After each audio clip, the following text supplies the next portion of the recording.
بسم اللہ الرحمن الرحیم۔ غزوہ بدر میں حضور اقدس صلی اللہ تعالیٰ علیہ وسلم ایک خیمے میں تشریف فرما تھے۔ آپ صلی اللہ تعالیٰ علیہ وسلم نے صحابہ رضی اللہ عنہ سے ارشاد فرمایا کہ اٹھو اور بڑھو ایسی جنت کی طرف جس کی چوڑائی آسمان و زمین سے کہیں زیادہ ہے اور متفقیوں کے واسطے بنائی گئی ہے۔ حضرت امیر بن الحام ایک صحابی ہیں، وہ بھی سن رہے تھے، کہنے لگے واہ واہ، حضور صلی اللہ تعالیٰ علیہ وسلم نے فرمایا واہ واہ، کس بات پر کہا؟ عرض کیا یا رسول اللہ صلی اللہ تعالیٰ علیہ وسلم، مجھے یہ تمنا ہے کہ میں بھی ان میں سے ہوتا۔ آپ صلی اللہ تعالیٰ علیہ وسلم نے فرمایا تم بھی ان میں سے ہو۔ اس کے بعد جولی میں سے چند کھجوریں نکال کر کھانے لگے۔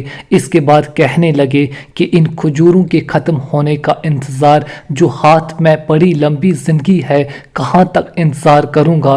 یہ کہہ کر ان کو پھینک دیا اور تلوار لے کر مجمع میں گھس گئے اور شہید ہونے تک لڑتے رہے۔ حقیقت میں یہی لوگ جنت کے قدردان تھے، اور اس پر یقین رکھنے والے ہم لوگوں کو بھی اگر یقین نصیب ہو جائے تو ساری باتیں سہل ہو جائیں گی۔